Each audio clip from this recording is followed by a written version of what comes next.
সামনে থেকে দোকান থেকে ছাত্র দলে যুব দলে এই উন্নয়নে সবার সেরা সবার প্রিয় তোমার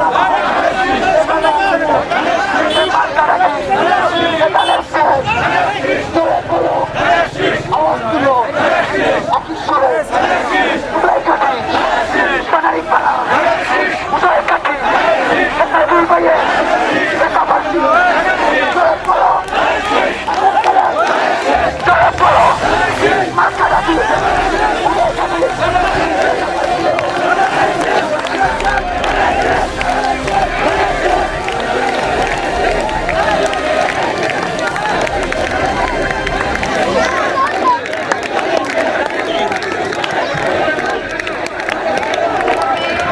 মালিকদের নিয়ে ওনারা যেভাবে টাকা পয়সা পাঠাচ্ছে, ওনাদের বিকাশ নাম্বার নিচ্ছে, ওনাদের টেলিফোন নাম্বার নিচ্ছে, এটা তো এর আগে কোনোদিন ভোটে দেখি না।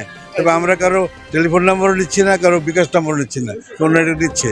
কারণ ওনাদের তো কাছে টাকা আছে, ওনারা ভোট কিনবে কিনা তাও জানি না। এখন এটা ইনফরমেশনটা আপনাদের কাছে থাকলে আপনারা আমাদেরকে একটু জানান, দেখে আমরা কি করতে পারি। প্রধান প্রতিশ্রুতি গত 40 বছর ধরে এলাকায় কাজ করতেছি। আগামীতে অ্যাটলিস্ট আমি যদি সংসদ সদস্য হতে পারি, আমি কোনো টাকা চুরিও করব না, সমাজে উন্নয়নের বন্যা বসাবো ইনশাল্লাহ, এটি আমার পরিকল্পনা।